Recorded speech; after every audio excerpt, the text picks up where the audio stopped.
আসসালামু আলাইকুম প্রিয় দর্শকবিন্দু, আমন্ত্রণ জানাচ্ছি জনতার সময় টিভির সংবাদে। শুরুতেই থাকছে আন্তর্জাতিক সংবাদ শিরোনাম। জর্ডানে মার্কিন সামরিক বিমানে ইরানের হামলা, ড্রোন ভূপাতিত। এবার দেখবেন বিস্তারিত।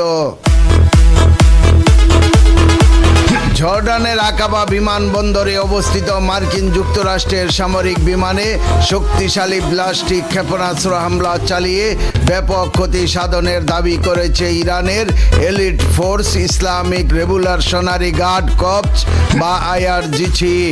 একই সঙ্গে পশ্চিম ইরানের আকাশে একটি মার্কিন MQ-9 ড্রোন ভূপাতিত করারও দাবি করেছে তারা। তেহরানের দাবি অনুযায়ী এই হামলায় মার্কিন C-17 পরিবহন বিমান এবং P-8 কমান্ড অ্যান্ড কন্ট্রোল বিমান লক্ষ্যবস্তু করা হয়েছে এবং এতে বেশ কয়েকটি বিমান মারাত্মকভাবে ক্ষতিগ্রস্ত হয়েছে।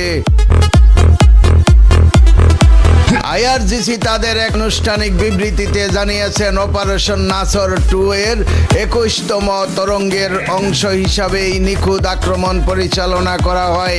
তারা দাবি করছেন, জর্ডানের স্থানীয় জনগণের সরবরাহ করা গোপন গোয়েন্দা তথ্যের উপর ভিত্তি করেই এই বিমান হামলা চালানো হয়েছে।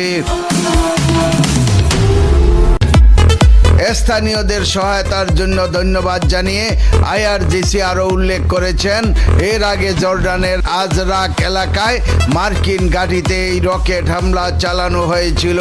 সেটিও জর্ডানের নাগরিকদের দেওয়া তথ্যের সহায়তায় সম্ভব হয়েছিল এবং সেই হামলায় 20টি সামরিক স্থাপনা ধ্বংসের পাশাপাশি ডজন খানেক মার্কিন সেনা নিহত হয়েছিল।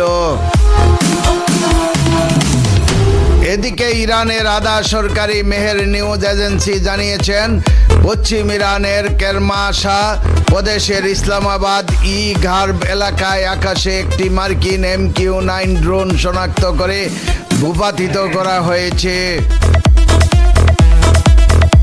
গত জুন মাসে পাকিস্তানের মধ্যস্থতায় দুটি দেশের মধ্যে যুদ্ধ বন্ধ স্থায়ী শান্তি প্রতিষ্ঠার লক্ষ্যে একটি সমঝোতা স্মারক স্বাক্ষরিত হওয়া সত্ত্বেও সাম্প্রতিক দিনগুলোতে যুক্তরাষ্ট্র ও ইরানের মধ্যে সামরিক সংঘাত মারাত্মকভাবে বৃদ্ধি পেয়েছে। মার্কিন যুক্তরাষ্ট্রের ক্রমবর্ধমান হামলার জবাবে তেহরান ও মধ্যপ্রাচ্যের বিভিন্ন দেশে ব্যবহৃত মার্কিন সামরিক ঘাঁটি ও স্থাপনাগুলোকে লক্ষ্য করে পাল্টা জোরালো হামলা চালিয়ে যাচ্ছে।